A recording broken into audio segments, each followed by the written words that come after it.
Oi, eu sou o Pedro. Eu sou o Arthur. E esse é o canal Manifesto. Hoje é o nosso último episódio da primeira temporada. E quem tá com a gente hoje é o Jorge.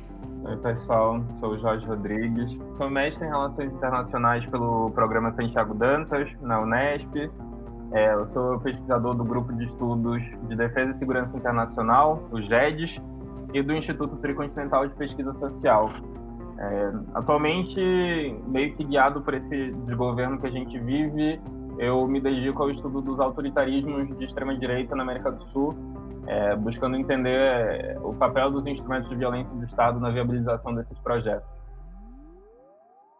Seja muito bem-vindo, Jorge. Jorge que já escreveu para o nosso site alguns textos e hoje a gente conseguiu trazer ele também para o podcast para encerrar a nossa temporada, conversar sobre...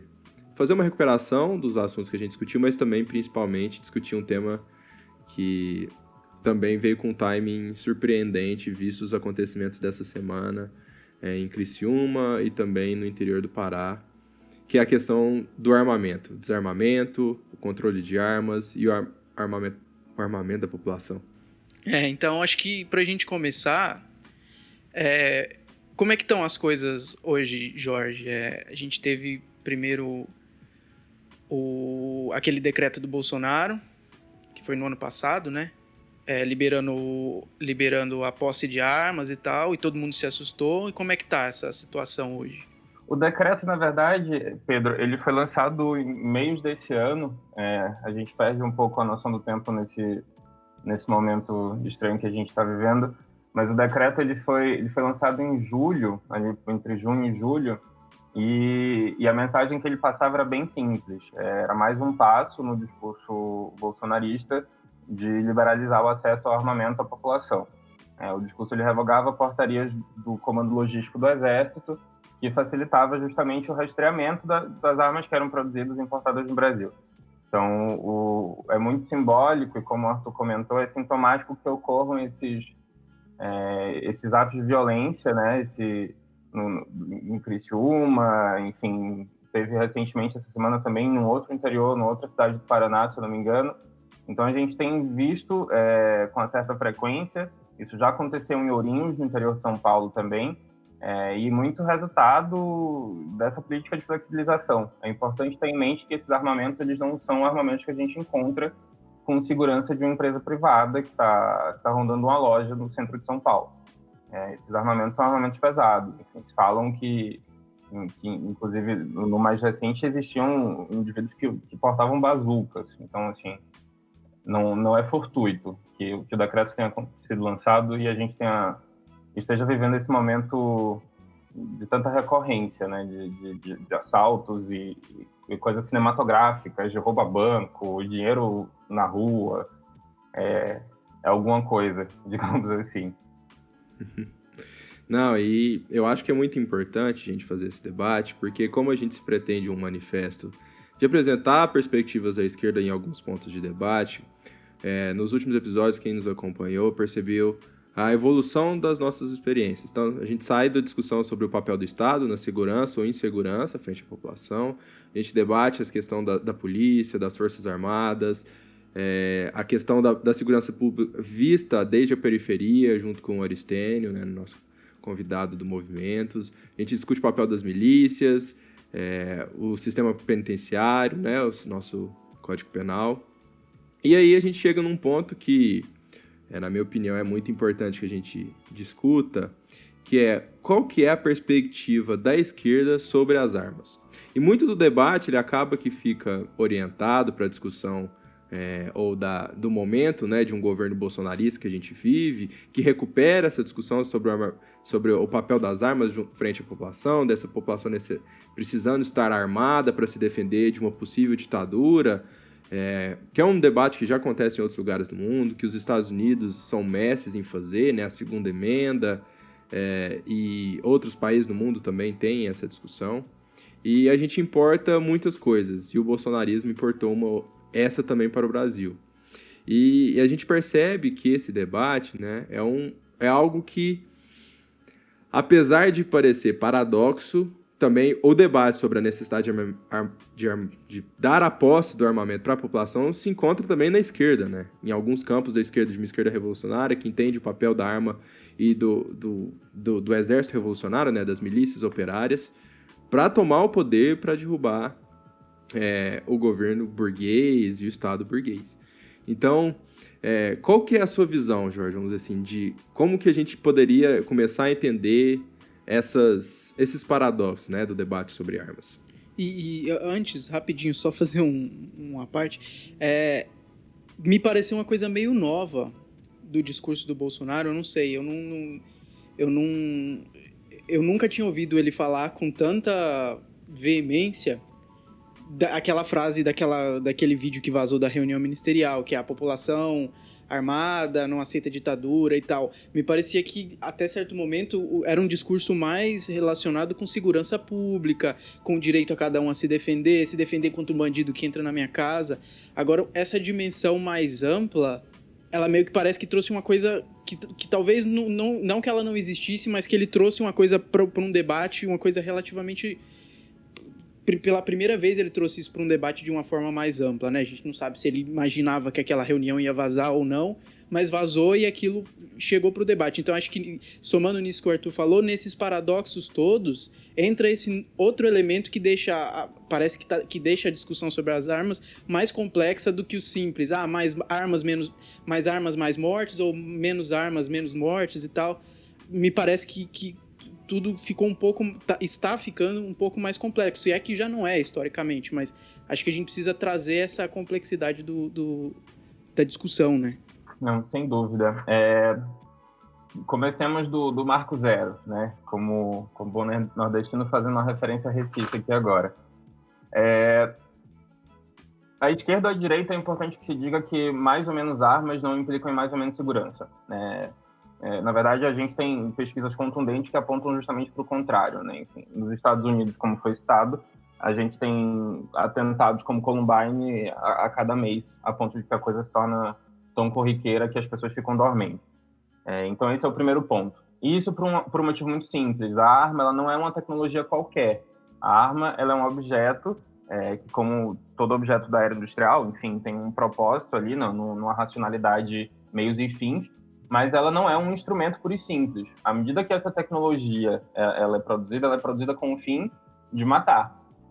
A arma ela não é produzida para garantir a segurança do indivíduo, senão que ela é produzida para infligir a outrem que eventualmente me ameace, enfim, uma inabilidade, né? Uma incapacitação de tal sorte que ele não possa mais me ameaçar. Então, é importante que se diga, porque muita gente vai falar... um bêbado dirigindo um carro é tão perigoso quanto alguém segurando uma arma. A diferença é que o carro é feito para você se transportar e o bêbado está incorrendo numa infração e a arma é feita para você matar e atirar em alguém. Então, tem aquele papo de pessoas matam pessoas, armas não matam pessoas, como se o instrumento fosse neutro. Exato. E na linha dos absurdos, eu preferia estar no enfrentamento com uma pessoa segurando uma caneta, que também é um instrumento, do que uma pessoa segurando uma arma. Então, assim, a gente tem uma coisa que é muito lógica aqui. Então, esse é o primeiro ponto que eu acho que a gente tem que trabalhar. O segundo ponto, indo um pouco às avessas, é interessante isso que você traz, Pedro. De fato, se é que a gente pode falar isso, mas enquanto movimento político, o bolsonarismo ele sempre carregou em si essa concepção do direito ao livre armamento pela população. Não sei, a genealogia disso aí a gente teria que se aprofundar um pouco, enfim, entender de onde que isso está surgindo, mas talvez de fato isso fosse muito mais presente no seu filho, o Eduardo Bolsonaro, que sempre encampou, ele sim, esse movimento pelo armamentismo, enfim, até porque a gente sabe que ele é um aficionado dos Estados Unidos, as relações dele com Donald Trump, uma admiração quase freudiana aí, deixa isso muito claro. Então, talvez sim, isso tenha sido uma espécie de importação dessa vivência que ele tenha tido nos Estados Unidos, dessa admiração que ele tem com aquele modelo de sociedade, mas o fato é que o bolsonarismo, para além da figura de Jair Bolsonaro, ele sempre teve esse elemento, pelo menos desde 2015 para cá. A gente tem que lembrar que o que aconteceu nas eleições de 2018 foi fruto de uma metamorfose muito estranha que aconteceu nas ruas, que até hoje a gente se bate para explicar, e que envolvia desde do MBL até o Vem Pra Rua, enfim, deu início em 2018, mas é fruto de muita coisa. Então, esse é um elemento que a gente tem que carregar. O fato é que estava ali, não foi na reunião ministerial do 22 de abril, que surgiu enquanto fenômeno nesse movimento político, mas talvez ali tenha sido verbalizado de uma forma diferente. E essa forma diferente, eu acho que dá a tônica. O Bolsonaro, quando ele fala nessa reunião, ele fala no sentido de a população se defendendo de um tirano que eventualmente chegue ao poder. Isso é muito sintomático porque a referência que ele dá é justamente a Venezuela. É sempre o outro que ele encontra para falar, se tivesse arma na Venezuela, a população não estava assim. E esse discurso é a raiz da coisa. Recentemente, nas redes sociais, no Twitter, isso ficou muito evidente, quando aconteceram os ataques, né, os assaltos a banco lá em Criciúma, e depois se repetiu mais recentemente, tinha muita gente que estava falando, se eu tivesse uma arma, isso não teria acontecido. E aí a gente se pergunta, claro, se eu ia ter uma arma, isso não teria acontecido. Por quê? A gente está falando de uma organização aí, né? Isso não se faz à toa, você não monta um negócio daquelas proporções de um dia para a noite. E aí o discurso do indivíduo, do individualismo, ele está de tal forma incutido na cabeça das pessoas que aquele ser humano acha que se ele tivesse uma arma, ele seria o vigilante que ia salvar Criciúma. É a mesma pessoa que, sei lá, não faz uma atividade física porque fumou a vida inteira e está com problema no pulmão, mas aí essa pessoa acha que vai ser a pessoa que vai salvar Criciúma. Então, a gente tem elementos muito, muito sintomáticos da relação que se construiu em diversos setores, de fato, com o armamento. Eu acho que isso fica mais latente à direita, porque, enfim, a gente está falando do presidente da República encampando esse discurso, mas como o Arthur falou, setores da esquerda eles apontam nesse caminho, e eu acho que o mais exemplar nesse é o PCO, que nas eleições para a prefeitura em São Paulo, o candidato do PCO ele falou abertamente que a população deveria ter direito a ter armas para se defender da polícia. Então, você tem duas linhas de argumentação. Uma que é o indivíduo se defendendo do aparato repressor do Estado, e aí o Estado seria o vilão. O outro também encontra um vilão, mas não encontra o vilão no seu Estado. Na sua violência não existe vilania, é só na violência do outro. É só se fosse um autoritarismo à esquerda, que aí esse cidadão de bem ele teria que pegar em armas e se defender da bandidagem, enfim. Esse saco de várias coisas que a gente não tem nem condições de nomear é que torna um assunto tão complexo e tão paradoxal. Isso que é muito louco, né? Ele puxa essa discussão da cadeira de presidente. Isso aí que surpreende um pouco, me surpreendeu quando ele trouxe, que quem tá falando isso é o presidente da República. Quem, em tese, se opondo à violência do Estado é o presidente da República. Mas aí, se a gente vai decupar esse negócio, a gente vai ver que não é exatamente isso, né? E isso vindo de um ex-membro das Forças Armadas, né? Que seria o braço do Estado responsável por garantir o monopólio da violência do Estado e defesa desse Estado de ameaças, né, estrangeiras. Né? E que se complica, como o Pedro falou, quando a gente percebe as ligações dele e da família com grupos paramilitares e milicianos do Estado do Rio de Janeiro, que também é composto, como o Zé nos contou, por membros do Estado. É parte do Estado, não é alheio ao Estado ou qualquer outra coisa. E aí, nesse tipo de situação, a gente percebe como essa retórica do monopólio da violência do Estado, eu estava pensando nisso hoje, é também uma coisa meio furada, no sentido de que, lembrando lá que o Zé ensinou a gente no episódio da milícia, dos ilegalismos, que era um conceito que eu não sabia, e eu fui tentar entender um pouco melhor isso, e quando você percebe isso, é tipo... A ideia do monopólio da violência do Estado também é uma ideia muito frágil, uma ideia liberal muito frágil, né? O Zé Cláudio é um monstro, eu jamais tentaria entrar na seara que ele estuda. Eu ouvi o episódio com ele, é de uma riqueza absurda, de uma pessoa que efetivamente está há décadas estudando esse fenômeno.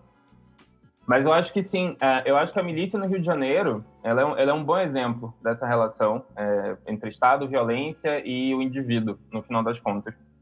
Eu concordo plenamente com o Zé Cláudio quando ele fala que a milícia ela não existe porque ela é por causa da ausência do Estado.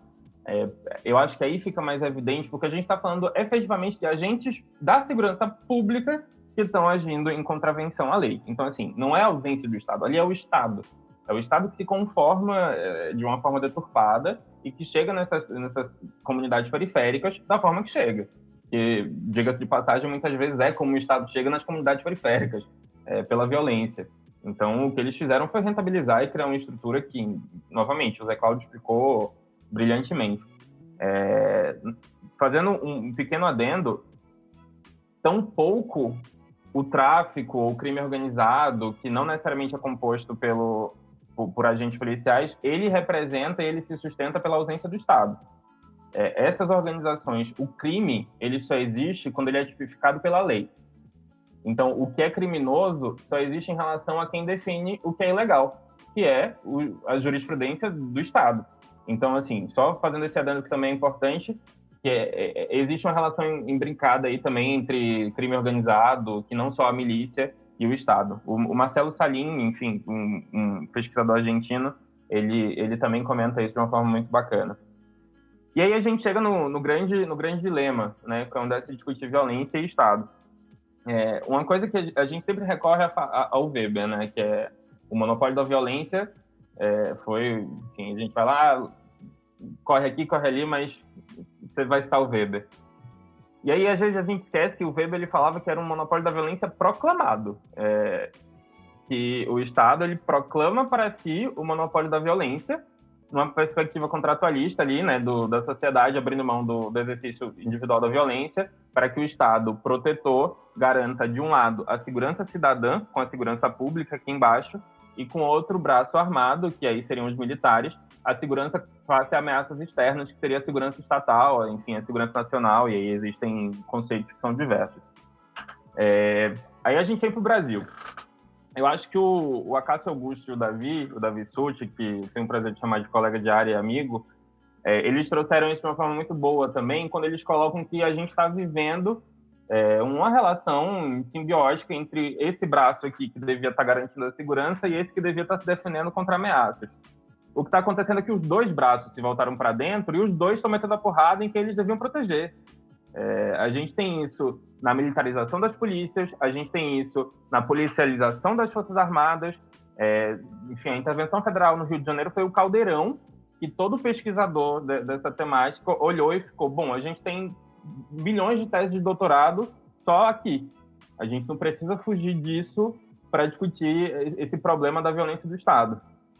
E aí a gente tem, enfim, um debate que é riquíssimo nessa linha e que muitas vezes é negligenciado. E aí, trazendo um pouco a questão da esquerda, que deixa de discutir isso de uma forma propositiva. Aí falando da esquerda organizada enquanto partidos políticos. Eu acho que isso é um ponto interessante para a gente correr aqui. Não, e eu acho que tudo isso é bem interessante, né? A gente falou que íamos recuperar algumas coisas. De como esse Estado, que nem o Jorge apresentou, é um gerador para a sua população, pelo menos para parte dela, ou quiçá a maioria dela, um gerador de insegurança e não de insegurança. E essa geração de insegurança é justamente a posse da arma pelo Estado. Então, imaginar que a posse da arma por outras pessoas, possivelmente as que não sofrem dessa insegurança por parte do Estado, iria melhorar a percepção de segurança generalizada na nossa sociedade, é no mínimo infantil, mas ela não é porque ela faz parte de um projeto, de um programa de armar alguns grupos da nossa sociedade. E é meio que complexo, vamos dizer assim, discutir a questão da arma, né, que como o produto é caro no momento em que no nosso país o arroz está exageradamente caro, né? Então discutir também o acesso ao armamento é fundamental para a gente entender qual que é a posição, vamos dizer assim, pelo menos da classe operária, da classe trabalhadora e daqueles marginalizados de ter o acesso ao armamento para uma possível defesa pessoal, né?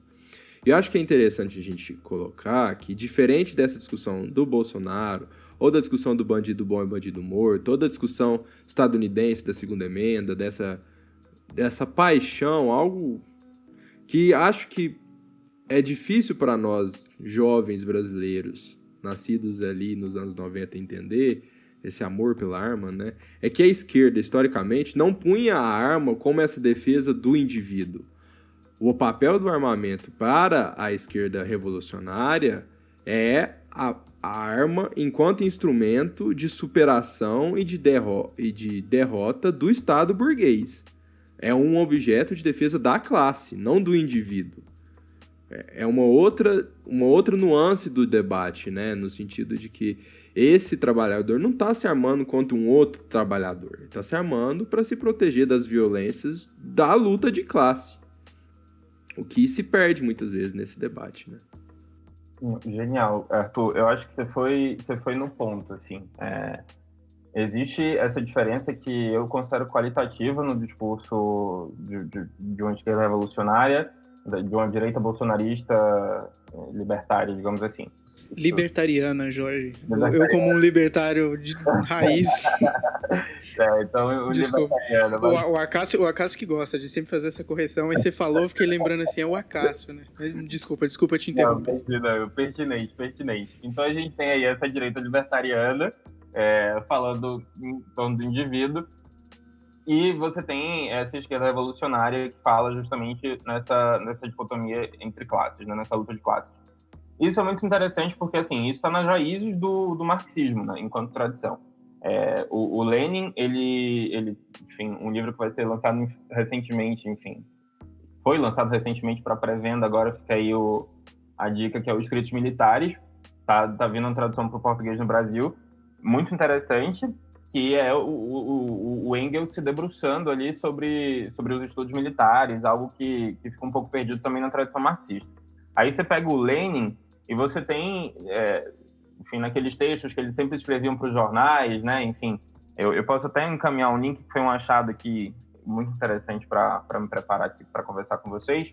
Que o Lenin, ele fala sobre a guerrilha, né? O texto é sobre a guerrilha, e ele fala claramente, o marxista, ele está inserido no ambiente da luta de classes e não da paz social. Ele abre com essa fala para deixar bem claro que existe a violência em si.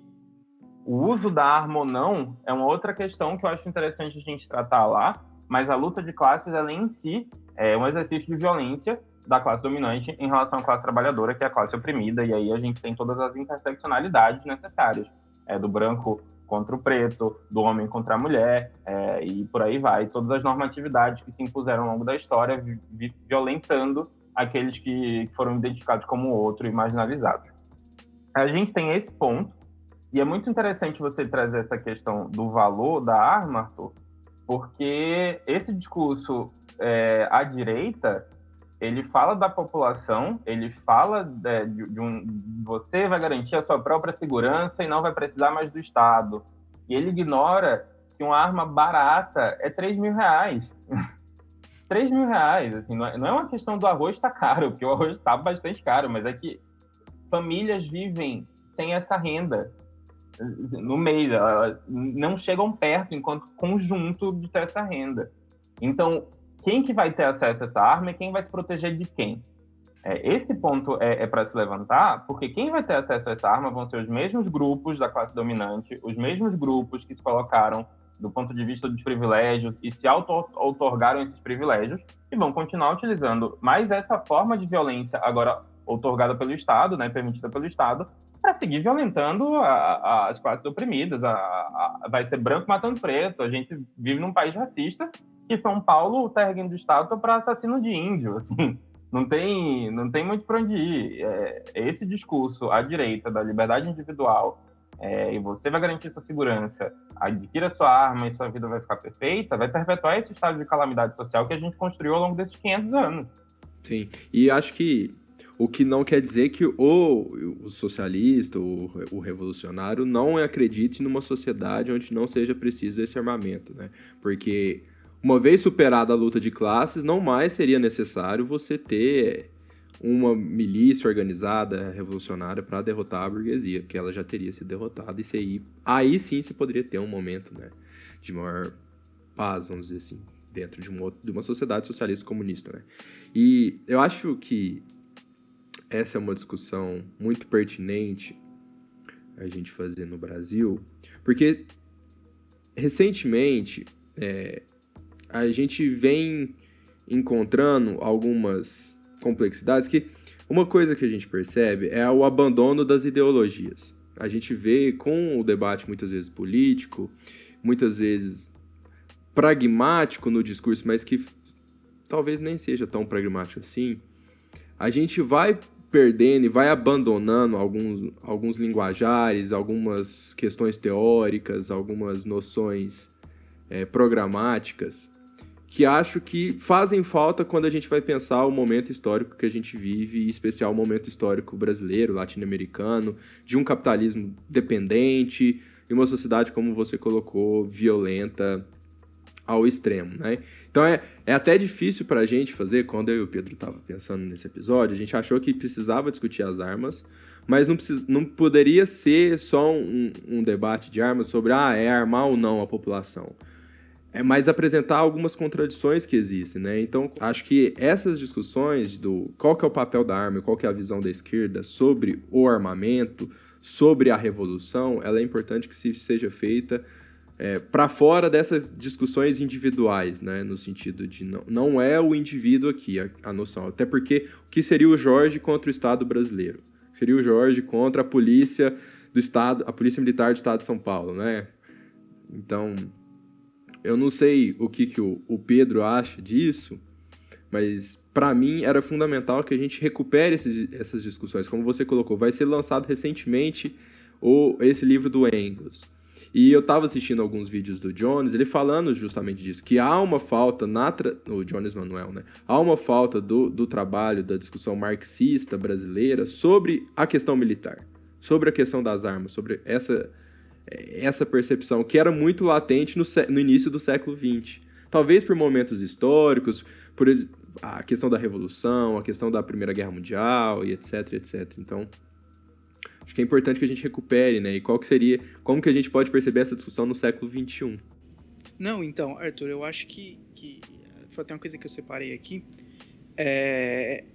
Eu acho que isso que você estava falando de certa forma, parece que existe um pragmatismo que é meio, sei lá, alguém mais nerd dos conceitos pode me corrigir, mas um pragmatismo meio pós-político, como que se o que restasse fosse gerir as coisas, e aí a discussão de arma enquadrada dentro dessa lupa passa a ser se a gente ter arma ou não vai diminuir o número de assalto, o número de roubo na minha casa e tal.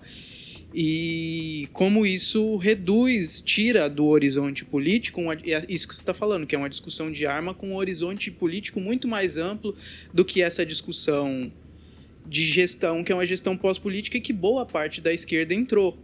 E aí, geralmente, a gente atribui à esquerda contemporânea ou à esquerda hegemônica um papel de ser contrário ao armamento, os argumentos de que o armamento armar a população não vai reduzir a violência, que é super pertinente, o que o Jorge estava falando, e que eu acho que é uma coisa que me parece até, assim, beleza, já está, assim, mais ou menos superado dentro do campo da esquerda. E aí como é que a gente pode pensar isso de uma forma mais ampla, né? E aí eu trouxe uma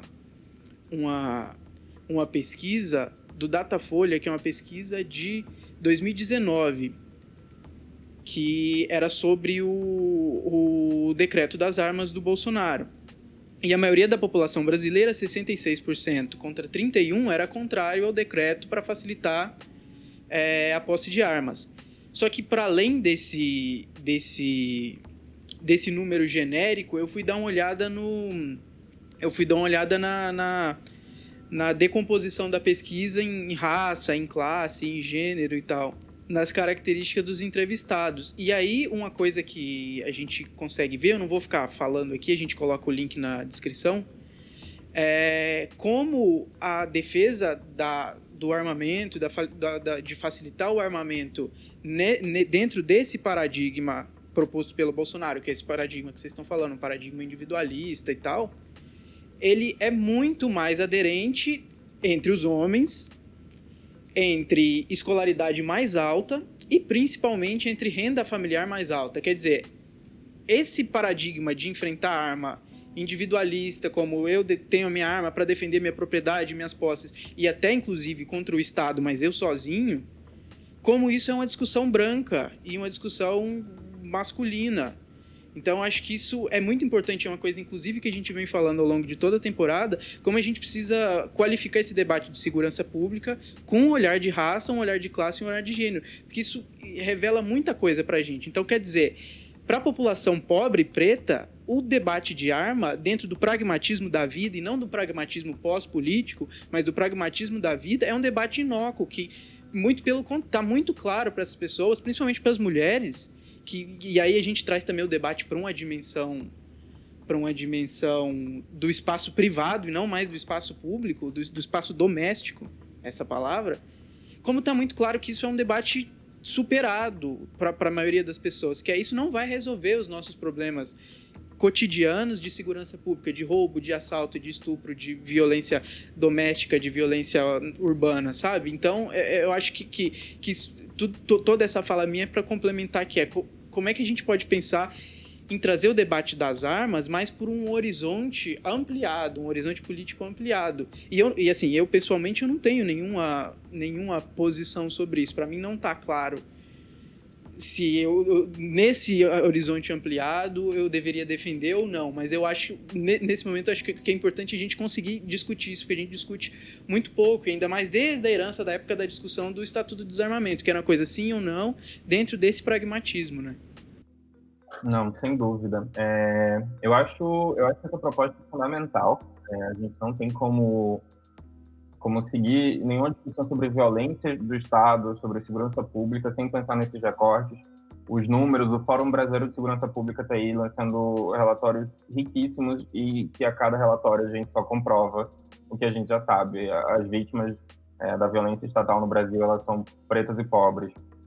Não é o estudante do INSPER, não é o morador de Jardins, não é o morador de Copacabana, é o pessoal da comunidade que é visto e foi historicamente visto, historicamente construído como inimigo a ser combatido, que é aquela coisa das duas mãos do Estado que deveriam garantir a segurança cidadã, na verdade estão metendo a porrada nesses corpos matáveis, né? Porque essa definição ela tem que ser colocada. Não é qualquer cidadão que está apanhando do Estado. Esse cidadão ele tem uma classe social, esse cidadão ele tem cor, esse cidadão ele tem gênero, ele tem bairro, ele tem CEP, porque a gente sabe onde é que isso acontece. Tem uma declaração que eu acho que é simbólica de um comandante da Polícia Militar de São Paulo, que ele, numa entrevista, falou que você não vai chegar da mesma forma numa abordagem no centro de São Paulo como você chegaria na periferia. Então, assim, isso está incutido de tal forma na formação desses agentes que, sinceramente, você não tem como pensar num caminho de solução que não passe ou por uma revolução absoluta dos quadros ou, como muitos propõem de uma forma muito contundente e muito bem embasada, pelo abolicionismo penal e pelo fim dessas instituições de violência do Estado. Fazendo uma digressão pequena aqui para trazer esse ponto do ponto de vista da esquerda, eu vou só pontuar alguns paradigmas que eu acho importante a gente ter. E que, no caso, eles vêm de mim, então, das minhas pesquisas, vocês se sintam à vontade para discordar, enfim, isso aqui é um debate. O primeiro ponto que eu acho muito importante é a gente considerar que a violência ela não é uma anomalia, senão que ela é apolítica. E pegando, assim, desde do Clausewitz, né, lá do general prussiano, que fala que a guerra é a política por outros meios, até pensadores mais atuais, a gente tá aqui discutindo a violência como um exercício político por uma forma diferenciada do que se imagina como política. Eu acho que isso é importante. Por quê? Porque aí a gente quebra alguns moralismos que estão envolvidos nesse debate. E aí eu acho que a gente consegue dar um salto qualitativo nesse ponto. Quando a gente trata a violência como uma anomalia, e aí, independente do grupo político que a gente está falando, a gente perde primeiro as raízes dessa violência, de entender o porquê que ela ocorre, de onde ela vem, o que é que a motiva. Porque a gente só vai condená-la moralmente porque é um ato degradante. Então, eu acho que esse ponto é importante a gente ter como base para o debate. O segundo ponto, e sintam-se à vontade para me interromper se vocês quiserem, enfim, pontuar alguma coisa, o segundo aspecto que eu acho que é importante a gente carregar é que a discussão do armamento, no fim, é uma discussão sobre a violência e como ela vai ser exercida na sociedade. Se ela vai ser monopolizada pelo Estado, como supostamente o é, com todas as falhas, né? A gente está falando aqui de um tipo ideal, que o Estado monopoliza a violência, a gente sabe que não é assim. Ou se ela vai ser, pelo contrário, disseminada pelo individualismo, enfim, à direita, que o cidadão vai garantir a própria segurança porque ele vai ter uma arma no carro dele e se alguém tentar roubar o carro dele, ele vai dar um tiro. Então, assim, a gente está tendo esse debate da violência na sociedade e como que ela vai ser exercida e como que ela vai ser gerida e por aí vai. Então, a arma aqui, ela tem que ser encarada como um instrumento da violência e não como você vai ter a arma ou não a arma. Não é o objeto, mas é o que o objeto representa. E aí eu venho para a esquerda. Eu acho que tem, enfim, o melhor texto que eu poderia indicar sobre essa questão de revolução ou reforma, e aí leiam-se estratégias de atuação da esquerda, né, enquanto movimentos políticos organizados, é o da Rosa Luxemburgo, que é Reforma ou Revolução. Eu acho é um texto relativamente curto, mas muito rico, porque ela está debatendo justamente com os sociais-democratas alemães sobre quais os caminhos o movimento ia assumir a partir daquele momento, né? E aí a gente traz para cá. Eu concordo plenamente com vocês que algumas discussões, se não todas, elas precisam ser localizadas no espaço-tempo. É do materialismo histórico que as coisas sejam assim, então seria um pouco contraditório se eu estivesse aqui falando da esquerda de uma perspectiva marxista e simplesmente tirasse debate e inserisse-os em outros ambientes de forma anacrônica. Mas essa questão da violência, ela perpetua a sociedade capitalista desde a existência do Estado, né? O Estado, ele é em si datado, ele é uma construção que tem um espaço-tempo, né? Alguns falam de 1648, a Paz de Westfália e etc. Mas ele é uma construção humana, ele é uma construção política, que aí se desenvolveu ao longo do tempo e chegou onde a gente está hoje. A relação que os grupamentos políticos vão ter com o Estado a partir da sua construção, ela vai ser diversa. No século XIX, a gente tem diversos exemplos de guerras revolucionárias, de movimentos de libertação, muitos deles com tradições marxistas. Enfim, para citar o óbvio, a gente tem em 1917, na Rússia, né? Enfim, Revolução Russa, o Lenin e o Trotsky, e aí a União Soviética, e isso aí é caso que a gente tem em livro de história básica, então não tem muito por que se alongar. A gente tem a Revolução Cultural na China, né? Enfim, o Mao Zedong, a gente tem o movimento pela libertação de Angola, e aí já nos anos 70, né? Então não tem tanto tempo, se você parar para pensar, a gente não estava vivo, mas tem 50 anos, então tá aqui, na porta da história. Então, você tem essa relação com o Estado que ela é diversa. E, de novo, ela é localizada no espaço-tempo, porque são estímulos que acontecem ali e superestrutura vai desencadear em alguma coisa, né? Síntese, tese, antítese e síntese. A história se movimenta dessa forma. E hoje, grosso modo, o Ocidente vivendo em democracias representativas liberais, a gente tem... eu acho que a questão que a gente coloca, que é o que vocês estão propondo aqui, é como que a esquerda, enquanto espectro político amplo, e aí focando nos partidos políticos desse espectro político, como os partidos políticos de esquerda, eles vão se relacionar com o exercício da violência do Estado. São opções que são legítimas, mais uma vez, considerando-se o espaço-tempo aqui, o que é que está acontecendo hoje. E a própria diversidade também desses grupos, né? Porque a gente está falando de esquerda moderada, esquerda radical, esquerda que não participa nem do jogo eleitoral, do processo eleitoral, então tem muita coisa aí nesse caldeirão. Às vezes participa desse jogo eleitoral só para marcar território, conseguir bancar uma agenda que todos os partidos políticos vão ter, enfim. Isso é a base do que a gente está discutindo aqui. Então, quando o PCO ele fala que ele acha que, numa entrevista à Folha de São Paulo, que ele acha que a população deveria ter o direito à arma para se defender da polícia, ele está marcando uma perspectiva ideológica, que aí se pode chamar de esquerda radical, enfim. Mais uma vez, nas citações aqui, eu acho que os sintomas mórbidos da Sabrina Fernandes foi uma discussão muito rica desse espectro de esquerda e tem uma solução delicada no sentido de bem sistematizada para essa questão da diversidade que o Pedro pontuou. O PCO faz isso e é legítimo que o PCO faça.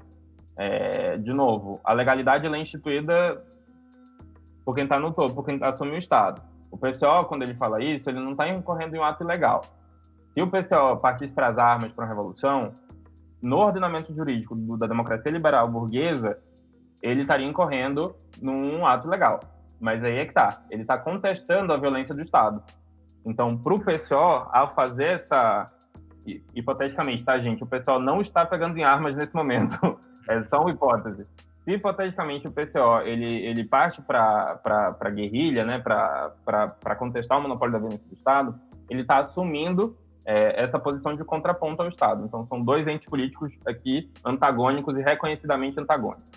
Por outro lado, quando você pega um partido como o Partido dos Trabalhadores, que tem um histórico enorme na política brasileira, a opção também legítima pela via do jogo democrático burguês, ela implica aceitar determinadas regras do jogo. Uma dessas regras é que o partido ele não vai incorrer num atentado violento. Então, aqui a gente tem, bem de forma simplista, dois extremos aqui na esquerda, né? Uma esquerda que aceitou jogar a regra do jogo e é uma decisão legítima, disputa o poder da mesma forma dentro do Estado, mas pelas regras do jogo, né? Pelo processo eleitoral e tarará, ocupação de cargos, deputado, senador, prefeitura e por aí vai. De um outro lado, a gente tem esse cenário hipotético, que é se um dia o PCO ele decide que o Estado brasileiro chegou ao limite da exploração capitalista e ele vai responder com as armas. Então, assim, são dois cenários hipotéticos que a gente tem que ter minimamente traçado para entender que a relação que a esquerda ela vai ter com a violência, ela é diversa, como são diversas os frutos da tradição marxista para pensar a violência. O que eu queria propor para vocês, e aí amarrando essa fase, por que nos partidos políticos, aí eu vou focar nos partidos políticos porque dá um recorte mais fácil de se fazer. Porque nos partidos políticos, independente de quais sejam, a discussão do instrumento de violência do Estado, a esquerda ela é falha. Você tem, como eu citei, o Fórum Brasileiro de Segurança Pública. A gente já teve diversos representantes aqui. A gente tem o Movimento Negro Unificado no Brasil. A gente tem movimentos feministas que discutem essa pauta. A gente tem uma riqueza enorme na nossa sociedade que discute esses temas, mas enquanto partidos políticos isso ainda é negligenciado. Esse é um ponto do porquê. Porque você, independente de você aceitar as regras do jogo ou não, o fato é que a gente está tratando aqui de uma instituição política, que são os partidos políticos, ignorando a existência e o funcionamento dos instrumentos de violência do Estado. E o porquê disso aqui é que é surreal, a gente não está debatendo isso, sabe? Porque, novamente, historicizando as coisas, você pode argumentar que hoje a revolução ela não é viável, e aí, enfim, as coisas são construídas, não vai ser amanhã que vai acontecer a revolução do proletariado. Então, a gente tem que pensar em alternativas. A alternativa, ela precisa responder uma demanda que é agora. Tem preto, pobre morrendo na periferia, quem está matando é o Estado. Isso não pode ficar definido, isso não pode ficar alheio a programas de partidos políticos. Isso tem que ser pensado como se pensa, por exemplo, a campanha do Boulos pensou, eu acho que de uma forma transversal e interseccional, muito bacana a segurança pública na cidade de São Paulo, nas relações com a GCM, enfim, foi uma proposta muito interessante que foi apresentada, de certa forma até revolucionária no sentido de que faltava uma discussão tão séria como o Pedro mencionou, que pensasse classe, que pensasse raça, que pensasse gênero. Isso estava ali no programa do Boulos, do Guilherme Boulos, mas aí a gente sobe para o governo federal, por exemplo, partidos políticos com expressão no Congresso Nacional e no Senado Federal deixam passar uma reforma militar, uma reforma da Previdência Militar, com todas as exigências que a instituição fez. Então, quer dizer, a gente está vivendo uma situação de tal sorte que, de um lado, a gente está com a polícia violentando o cidadão, né, esses corpos matáveis, e do outro, a gente tem outro instrumento de violência do Estado agindo como partido político no governo federal e normalizou-se. A Rede Globo fala em ala militar como se isso fosse normal. Imagine a cena, para tornar pitoresca a coisa e ver se dá um impacto do que isso tem. Imagine a cena de que se todos os generais que estão hoje no governo, só os generais, que aí são, sei lá, 7, são 9 ministros militares, mas eu acho que são 7 só que são generais. Se esses generais eles começam a ir fardados para Brasília, para os ministérios, para o Planalto, e empunhando um fuzil. Vamos imaginar essa situação, porque é isso que está acontecendo. Eles não têm tropas, eles não têm armas, mas eles são militares.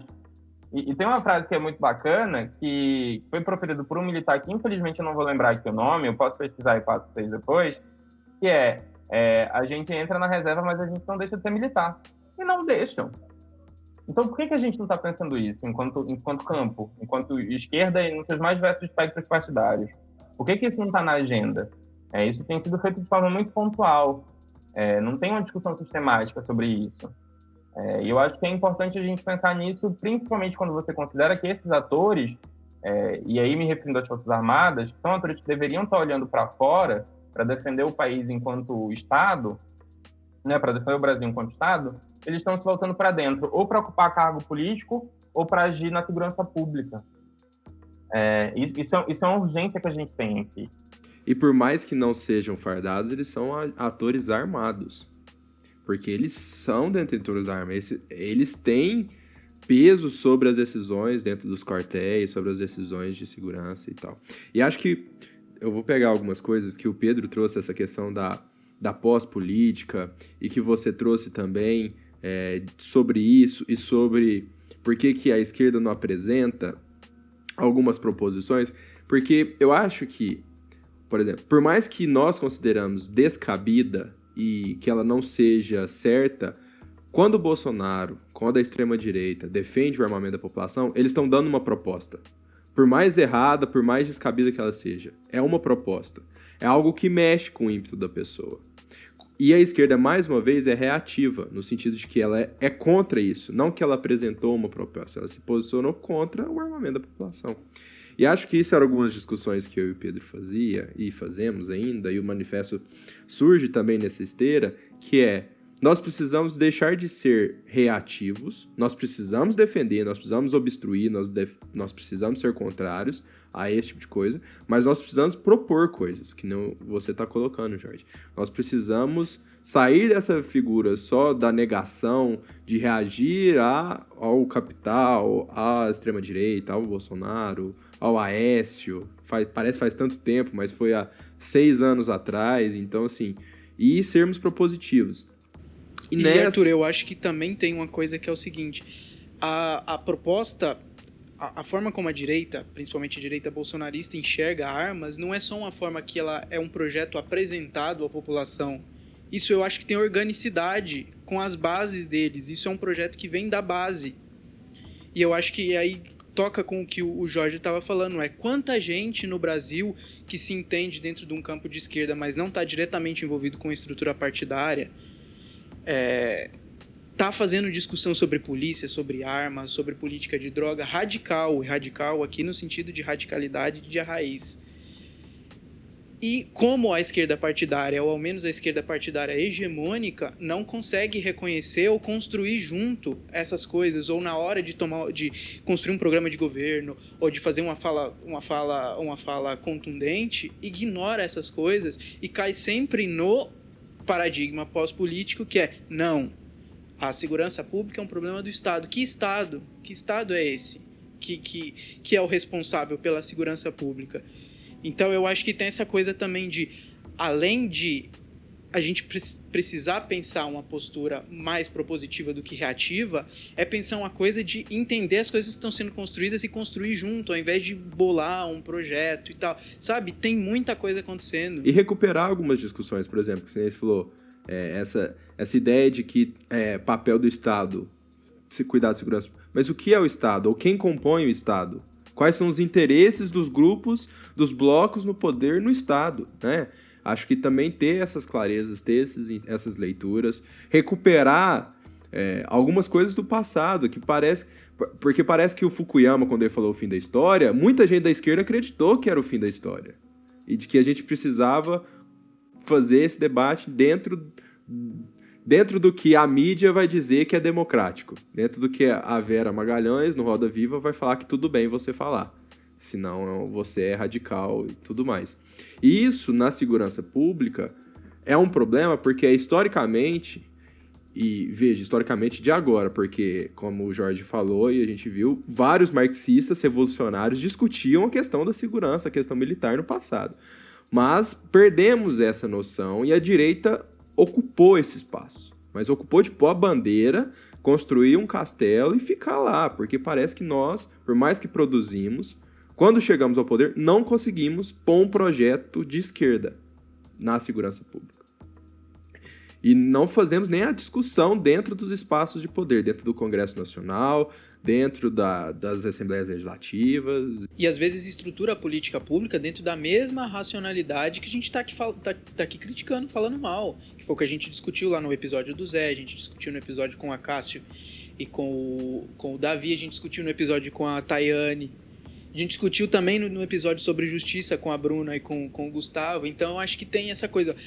O que o Jorge estava falando, a gente, beleza, tem uma decisão por um setor da esquerda de participar do processo político, de ter uma decisão tática de que a gente não vai trabalhar com violência, com luta armada, beleza. Mas isso necessariamente significa reduzir o discurso, o problema da segurança pública é um problema do Estado burguês, sabe? Então acho que isso aí é uma coisa bem, bem problemática para a gente pensar e para a gente analisar, olhar criticamente, porque isso reflete em ação concreta. Não é só, além do discurso, que já é importante, o que se fala é importante, mas o discurso reflete ação concreta, né? E a gente teve essa experiência, né? Tem uma fala que é bem interessante, se não me engano é do Zé Genuíno, que é uma figura que eu respeito bastante, e é aquela coisa do defesa, né, que é especificamente a área que se estuda os militares e a defesa do país e estratégia, guerra, etc. Defesa não dá voto, mas dá cana. E isso é muito sintomático, cana no sentido de prisão, né, enfim, dos jornalismos aí.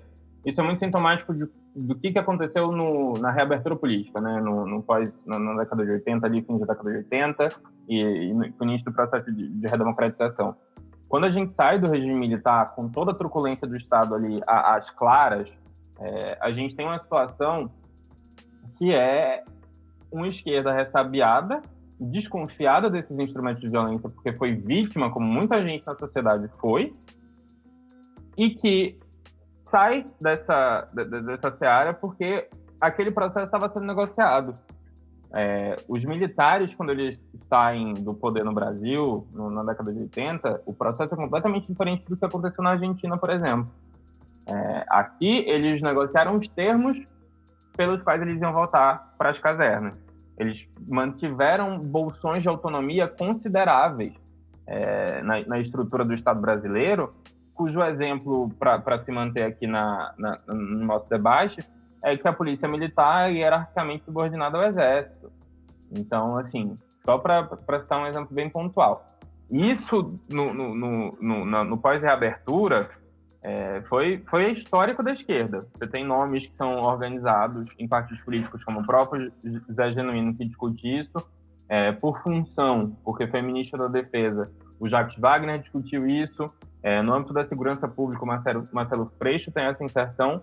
Mas o ponto é o que vocês colocaram. Existe uma ebulição de trabalho, existe uma ebulição de análise e de grupos sociais que estão organizados, não necessariamente em partidos políticos, mas em movimentos sociais, que estão se disponibilizando a discutir o exercício da violência pelo Estado e como isso afeta a sociedade. Isso tem que ser encampado pelos partidos, justamente no que você está falando, de uma forma propositiva. Que não seja só uma questão do tipo, vamos fazer uma reforma, tarará. Eu tenho uma amiga da área do direito, que ela é abolicionista penal, a Renata Cruz, que ela fala o seguinte: cara, utopia não é você achar que abolir a violência do Estado, abolir o encarceramento, enfim, isso nunca vai acontecer, que isso é utópico. Utopia é você acreditar que você vai insistir nas mesmas práticas de violência e nas mesmas práticas de encarceramento e alguma coisa vai mudar no final. Então, quem que vai colocar isso em pauta? Porque, assim, pensando que a gente vive numa democracia burguesa e a gente tem que apresentar de alguma forma as nossas demandas enquanto grupamento, enquanto campo político, quem que vai chegar num congresso e vai colocar isso na agenda para se discutir uma revolução no sistema penitenciário brasileiro, por exemplo? Mesmo que seja assim, a passos pequenos. A gente tem que disputar o espaço político. E eu não estou falando aqui, deixando bem claro, eu não estou pontuando que a gente vai disputar corações e mentes dos militares e das forças policiais. Não é isso. Eu não estou individualizando. Eu estou trabalhando com instituições que exercem a violência pelo governo, que exercem a violência pelo Estado. Como que a gente disputa esses espaços para que, no mínimo, se a gente não consegue chegar no projeto de abolicionismo, né, que é o cenário ideal, que a gente consiga pequenas vitórias nesses espaços. Que a gente consiga, por exemplo, que as Forças Armadas, que pela estrutura, pelo ethos militar, pela conformação e educação do soldado, desde que ele entra lá como cabo e vai subindo, como que a gente consegue que esse grupamento, que vai ser em si conservador, eles pelo menos saibam que o limite dele é não sair das casernas.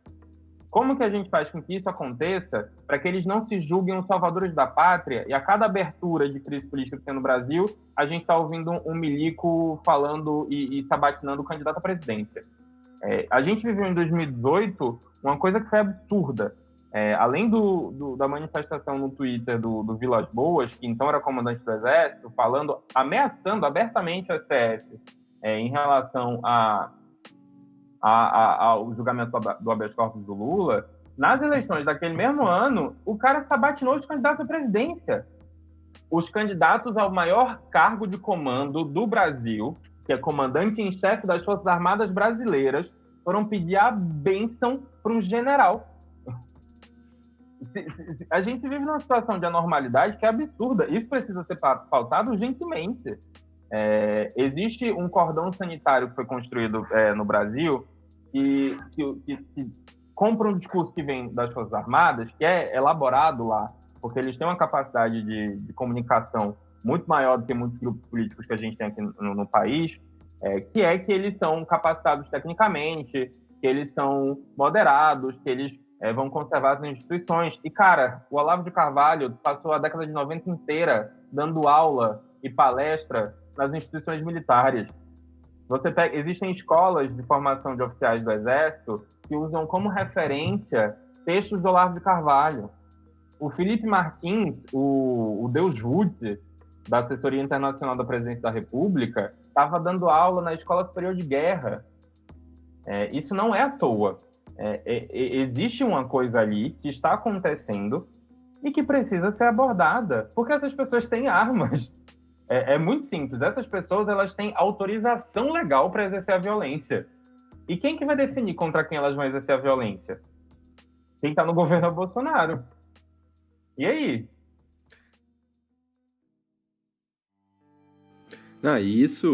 Isso é muito importante que a gente tenha essa clareza, porque isso desmistifica essa ideia da democracia liberal burguesa, no sentido, não estamos em guerra, estamos em paz. É que a noção da paz negativa, né? A paz seria só a ausência de guerra.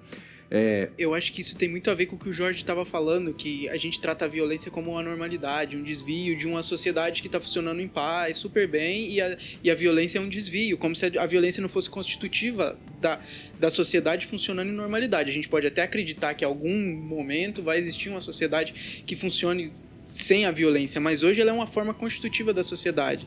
E a gente pensar ela criticamente, a gente estruturar nossas lutas, mesmo que a gente seja pacifista, precisa entender muito claramente a questão da violência como constituinte e a questão do exercício da violência, que você também colocou, Jorge, de quem é que tem o direito de exercer a violência, como exerce a violência, porque isso aí também um debate que é só violência, não violência, também é muito pobre, no sentido que a gente tá discutindo uma sociedade que a raiz dela é a desigualdade. A violência como um elemento constitutivo de uma sociedade desigual também é desigual.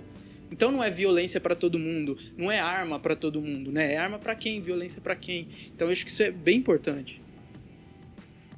E que tipo de violência? Porque tem aquela frase do Malcolm X, né, famosa, né? Não confunda a reação do oprimido com a violência do opressor, né? Então, quando a mídia pinta que o violento é o cara que joga pedra em vidraça de banco, e não é o policial que entra lá em Paraisópolis, que hoje ou ontem comemoramos um ano... Comemoramos? Não, né?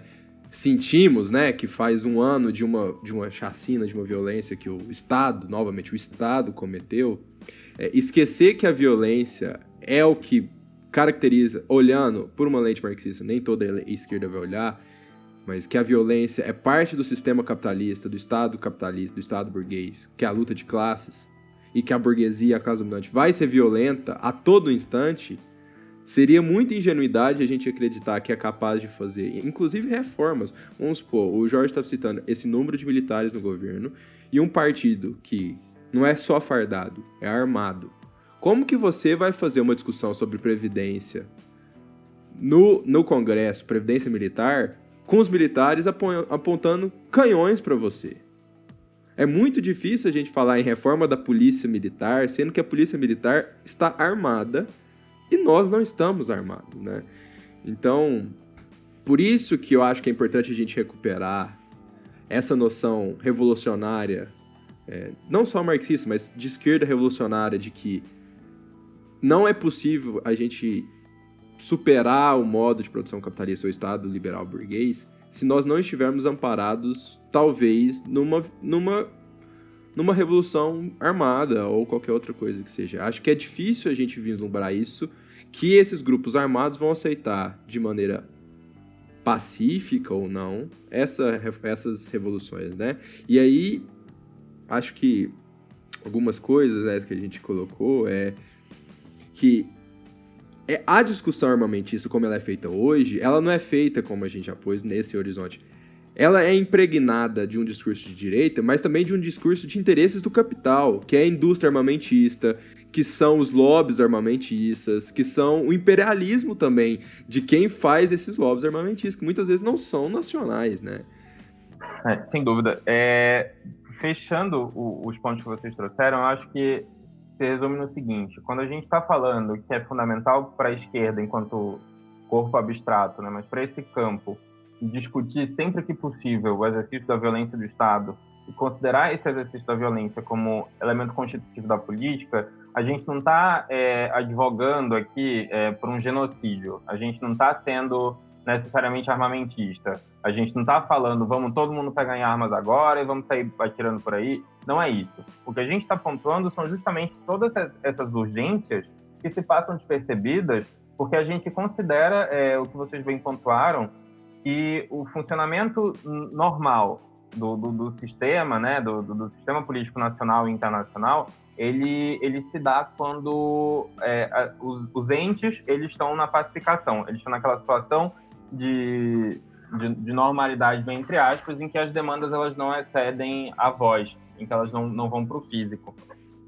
E isso é muito importante ser questionado, primeiro, porque a violência ela não só é violenta quando ela é física, como o Arthur bem pontuou, o Estado burguês, ele exerce essa violência de diversas formas. Ele exerce essa violência quando ele encampa um projeto neoliberal do Paulo Guedes que quer tirar o auxílio emergencial das pessoas que estão passando fome. Quando a gente estava discutindo a reforma da Previdência Civil, né, porque existe essa diferenciação.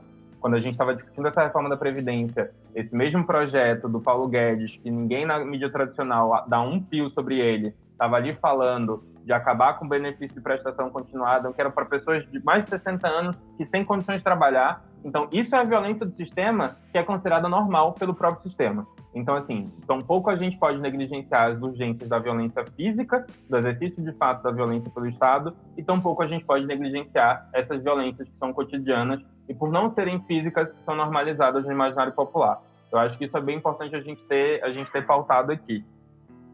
Seguindo no que vocês trouxeram, eu acho o seguinte: a gente precisa começar a pensar na construção de utopias. O que está faltando, e aí é bem pretensioso dizer isso, mas é aquela coisa do eu tô me sustentando no ombro de gigantes. Isso aqui não sou só eu. O que está faltando é que a gente construa, de fato, um projeto. Um projeto que permeie a segurança pública, que permeie a defesa, que permeie os militares, que permeie a economia. É um projeto de Estado. O que a gente está apresentando é um projeto de Estado que é um projeto popular. E aí, trazendo um exemplo que eu considero muito, muito sintomático desse exercício, a gente tem um projeto Brasil Popular, que é uma iniciativa não necessariamente vinculada a nenhum partido político, mas que tem um posicionamento à esquerda e eu faço parte dessa iniciativa, é uma iniciativa bem interessante, tem um site, Projeto Brasil Popular, vale dar uma pesquisada, e a gente pensa em eixos estruturantes, dentre os quais as relações internacionais e a defesa, a segurança pública e a economia, a gente pensa um projeto de Estado. E a gente tem em mente que vai ser amanhã, vai ser na próxima eleição, vai ser daqui a 8 anos, a gente está construindo uma utopia. E é isso que falta. É isso que falta para a gente sair desse emaranhado de coisas. A gente precisa superar esse moralismo dócil, porque isso é sobretudo um projeto, né, de falar assim, não jogue pobre da vidraça do Itaú. Isso é um projeto para docilizar as pessoas. A gente tem que superar esse moralismo e a gente tem que começar a pensar nas violências que o sistema está impondo a gente, enquanto cidadão, enquanto classe trabalhadora. Isso é muito importante para a gente superar a situação caótica que a gente está vivendo agora, mas mesmo no cenário de normalidade democrática, digamos assim, bem entre aspas, isso é um passo fundamental para a gente superar o sistema que a gente vive, que é baseado intrinsecamente na desigualdade. Então, eu acho que isso é muito importante deixar claro que a gente já é vítima de violência. Não é falando sobre armas que a gente vai deixar de ser. Esse moralismo que existe também na esquerda, ele precisa ser rompido para a gente ter uma discussão séria sobre isso. E não é só as armas que resolveriam, porque muitas dessas violências não são só essas físicas. E nem a revolução é feita só da arma. A arma na revolução é só a tomada de poder. Porque depois essas outras violências são resolvidas por outros processos que não necessariamente a violência física empregada pela arma. Né? Então, eu acho que essa questão da reconstrução de utopias, ela é muito interessante, porque nessas eleições, a esquerda já começou a recuperar essa ideia com o é preciso reconstruir esperança. De que a gente precisa imaginar um outro futuro, uma outra cidade. Então, o Boulos trabalhou com isso, outras campanhas trabalharam com isso. E isso é importante porque abandona um pouco essa ideia de que a gente não pode pensar fora da caixinha que nos foi imposta. De que a gente não pode pensar uma outra realidade que não seja a realidade capitalista, que não seja a modernidade ocidental. E acho que é muito importante que a gente faça isso, e isso vai dar o gancho para a nossa próxima temporada, né, Pedro? Que é pensar essas outras experiências, pensar outras realidades possíveis, pensar fora do sistema capitalista, e lutar para isso, porque a utopia também é um horizonte, mas que você vai lutar para alcançar, que não vai ser um horizonte para só ficar lá. A gente precisa caminhar nesse sentido. E acho que nessa temporada a gente tentou mostrar que a discussão de segurança pública, ela precisa ter essas outras noções. A gente não pode ficar só discutindo o que a direita, o que os militares, o que a polícia aceita. A gente tem que também se a gente tem um controle civil, se a Constituição imagina um controle civil, o mínimo que a gente pode falar na democracia burguesa do Brasil é do controle civil, e que a gente pode pensar reformas dessas instituições. Isso é o mínimo. Agora, a gente ficar imaginando que nem isso é possível, aí apaga a luz, fecha a porta e a gente vai embora, porque aí não tem caminhos, né? Mas eu acho que essa temporada foi muito interessante, é muito bom que isso não acabe aqui também, né? Que a gente continue discutindo e pensando a segurança pública, uma segurança pública à esquerda, o abolicionismo penal, que não seja só na academia que essas discussões sejam feitas, mas que ela tome corpo e que as discussões que não são feitas na academia tenham espaço também, sejam ouvidas, porque elas existem muitas vezes que a gente não discute, né? Não. Eu só complementando, puxando aqui esse gancho, eu acho que, além de tudo, de tão sofrido que a gente é enquanto periferia do sistema, é importante que a gente não normalize mais essa violência. É importante que a gente não normalize, que a gente vive tutelado por agentes armados em diversas searas. Sejam os militares em Brasília, sejam os UPPs nas comunidades do Rio de Janeiro. Permitir que a gente passe de uma situação já caótica, de uma democracia burguesa, e com todas as violências intrínsecas, a uma situação absurda de sermos tutelados pelos instrumentos de violência do Estado, é um passo que eu não sei se teria volta disso. E é essa utopia que a gente tem que construir. Eu acho que se alguma coisa ficar de tudo que eu falei, que seja isso.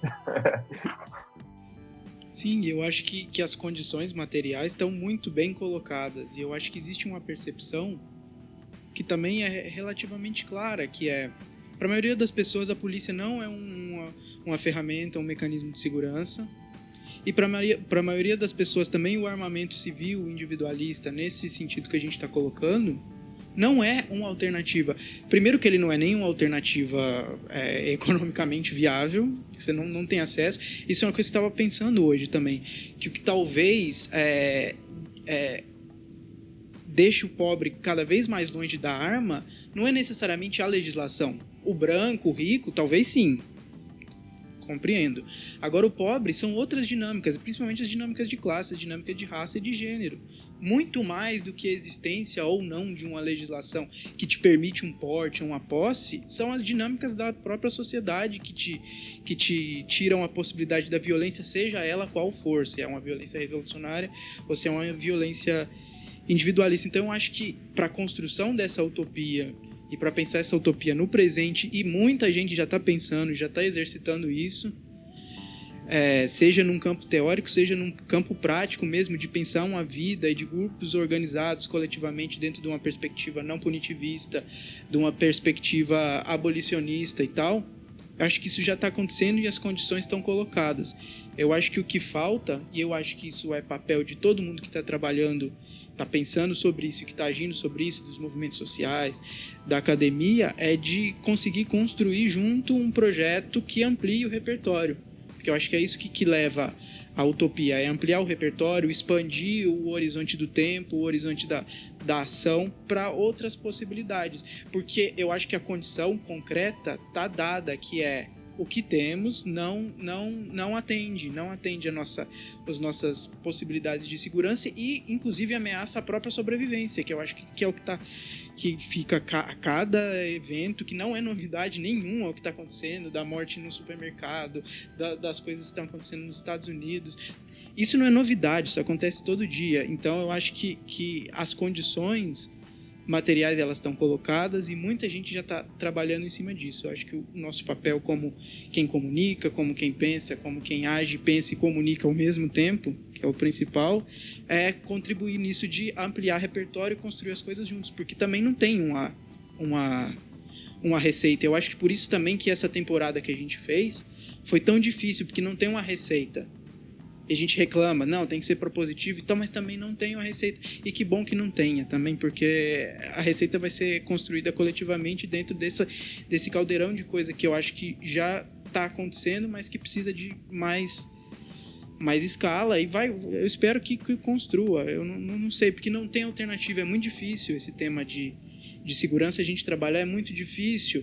E para mim é ainda mais difícil porque eu tenho uma perspectiva muito pessimista a respeito do Estado. Quem ouve, vocês estão aqui conversando comigo, vocês sabem disso, que eu sou menos otimista em relação ao Estado que vocês, então torna tudo ainda mais difícil como resolver isso sem Estado.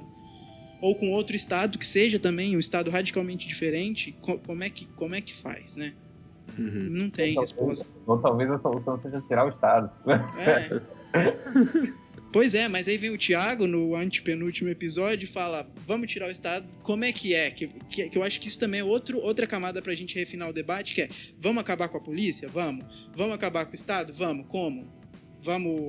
A gente vai formalizar as milícias? É isso? A gente vai privatizar a segurança pública? Que pode ser, a gente pode acabar com o Estado e privatizar a segurança pública. Formalizar a privatização da segurança pública, né? E não é isso. Também, para além do discurso, vamos tornar a polícia obsoleta, vamos escantear as forças armadas, vamos acabar o Estado, ou vamos transformar radicalmente o Estado, tem o como. E eu acho que quando a gente fica insistindo no paradigma não, isso é um problema do Estado burguês, não, vamos fazer o treinamento de direitos humanos para a polícia, igual o Zé colocou, a gente fica insistindo no erro e na utopia. Essa é a utopia, não é a nossa. A utopia é achar que a gente ensinar direitos humanos para a polícia, mantendo as estruturas absolutamente intactas, a institucionalidade da polícia e das Forças Armadas absolutamente intactas, e o papel que esse pessoal ocupa no debate nacional a ponto de entrevistar todos os candidatos para a presidência, se isso continuar intacto, dá treinamento de direitos humanos para a polícia, fazer plano de carreira para policial, não vai resolver as coisas. Essa é a utopia real, a utopia de um pragmatismo. Esse pragmatismo fechado dentro da esquerda, porque dentro da direita não me interessa, porque eu não espero nada de lá, mas dentro da esquerda me incomoda muito, né? Então eu acho que é esse o papel, é ampliar o repertório, e isso é um exercício meio que interno também da gente, né? É ampliar o nosso próprio repertório. E eu espero que com a nossa temporada, a gente como formiguinha, com muito pouca gente ouvindo ainda, mas com muita gente legal ouvindo e participando aqui, que a gente ajude um pouco nisso. Acho que é nisso que a gente acredita, é ampliar repertório e exercitar esse repertório, né? Acho que é meio por aí. Tem uma figura que o Arthur conhece, foi meu orientador no mestrado, o Edson Saint-Pierre, que ele é argentino, veio para o Brasil fugido da ditadura, porque foi guerrilheiro na Argentina. E ele tem uma frase que é muito interessante. O ideal é que você saiba qual que é a sua trincheira, que você lute sua luta justa nessa trincheira. E a gente aqui conversando no manifesto, o Jones Manuel, a Sabrina Fernandes, a Rita Von Hunt, a gente ecoa, a gente reverbera. Porque não vai sair daqui as soluções, mas saem daqui as urgências. E as urgências saem em mim, no Pedro, no Arthur, em quem eventualmente for ouvir. E é dessas urgências que a gente consegue colocar alguma coisa. Sim, com certeza. Eu acho que a gente vem trabalhando, a nossa ideia é justamente ser isso. A gente não queremos e não seremos, né, os portadores da verdade ou da razão ou do conhecimento total, mas a gente quer fazer parte desse objetivo, da gente pensar e de trazer algumas coisas. Eu acho que o que fica também é de mostrar que existem possibilidades, existem alternativas, mas que a política não é a ideológica. A ideologia, a política está em tudo, e isso precisa ficar muito claro, principalmente nos momentos como o que a gente passa hoje, que é essa tentativa de pôr como radical tudo que foge às normalidades burguesas. E até da gente como esquerda parar de, muitas vezes, achar que o radical é ruim, de que a gente não deva ser radical e que a gente deva comportar como querem que nos comportemos. Então, eu acho que algumas das nossas conversas também, eu e o Pedro já tivemos, de como que alguns movimentos de direita tomaram para si essa ideia revolucionária, de que eles são atores revolucionários e não a esquerda. Sim. Então, que a gente recupere essa motivação, esse gás, essa esperança revolucionária, de que a gente é possível revolucionar esse mundo. E que a política está para ser disputada, né, em todas as áreas, em todos os campos e no dia a dia. Não, mas é isso aí. Acho que a gente queria agradecer você, Jorge, por ter vindo conversar com a gente hoje, pelos textos escritos. Acho que o Jorge é das pessoas que mais apoia o manifesto, tá? Sempre coloca coisa no Twitter, compartilha no Instagram e acho que é isso. Acho que muito obrigado pela conversa. Acho que não podia ser ninguém melhor que você para fechar aqui, para a gente fazer essa retomada dos episódios todos da temporada, com um tema que conseguisse dar conta de aglutinar tudo e também a gente trazer coisas novas. Acho que a gente conseguiu também. Então acho que é te agradecer mesmo pela presença hoje, ao longo de desde que o manifesto existe, e agradecer todo mundo que ajuda a gente igual o Jorge, às vezes da forma que pode, que todo mundo que participou, né, das temporadas, a Tayane também, que sempre compartilha lá, enfim, a Letícia que está com a gente também no projeto, o Léo que esteve com a gente durante um tempo também. Então acho que esse episódio de encerramento não podia faltar um agradecimento geral, porque a gente é difícil também, né, a gente começar um negócio do nada. A gente nunca trabalhou com podcast, então a gente está bem feliz que a gente conseguiu terminar uma primeira temporada e vai pensar uma segunda. Mas obrigado, Jorge. Sim. E agradecer também todos e todas os e as nossas ouvintes, né? Que Sim. estão sempre escutando, compartilhando e comentando e passando para frente e que querem somar com a gente. A gente sempre fala, são todos e todas muito bem-vindas para contribuir, para mandar dicas, para mandar perguntas.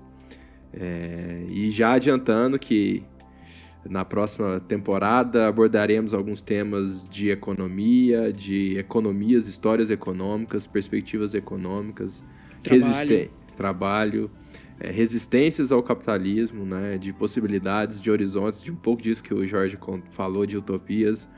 Vamos falar de temas como... Esperamos falar de temas como ecossocialismo, economia popular solidária, de perspectivas... Autogestão.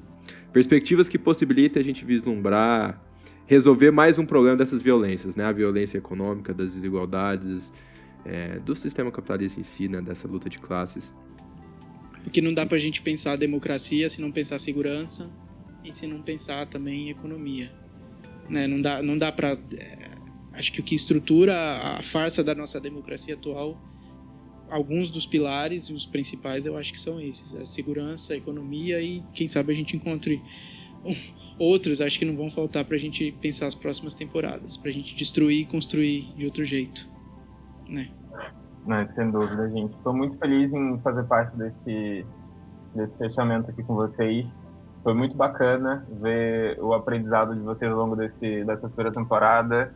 E eu acho que só dá para fechar falando que vamos seguir juntos, vamos seguir em rede, vamos seguir construindo, que é como formiguinha mesmo que a gente consegue. Vamos derrubar essa porra toda aí. Boa. O Jorge, também você tem a newsletter também, né? Isso não, que não é uma newsletter no Twitter, que é muito legal. Se você quiser falar um pouquinho sobre... De uma das várias coisas que eu inventei fazer nessa pandemia, uma delas foi justamente dar o pontapé inicial nesse projeto de comunicação política, que é o Isso Não É Uma Newsletter. E não é uma newsletter, tanto é que você não vai receber no seu e-mail. Eu faço no Twitter. A ideia é tentar entender um pouco justamente esse momento bizarro que a gente está vivendo. É um observatório político-institucional e justamente do bolsonarismo. Como se houvesse pouco sofrimento do mundo, eu me obrigo a semanalmente fazer um resumão aí desse governo que nos assola. Não, mas é isso aí então. Valeu, gente.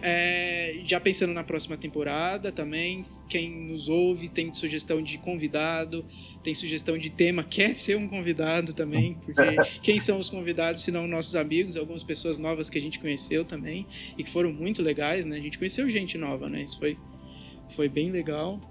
E para escrever também, a gente tem o blog de textos no Manifesto também. Quem quiser escrever, quem está ouvindo quiser escrever, tem alguma sugestão, fez uma iniciação científica, escreveu alguma coisa de mestrado, escreveu um artigo, quer transformar isso num textinho pequeno, acha que o que você está escrevendo, o que você está pensando sobre é relevante, manda pra gente que a gente publica. Acho que esse é o nosso papel. Ou participa de um movimento social, participou de alguma experiência coletiva, autogerida, enfim, alguma coisa de extensão universitária que misturava a universidade com o movimento social, melhor ainda, manda pra gente que a gente recebe com o maior prazer, tanto para vir participar aqui no podcast, quanto para escrever o que você se sentir mais à vontade, ou a pessoa que você indicar se sentir mais à vontade. Estamos abertos para receber.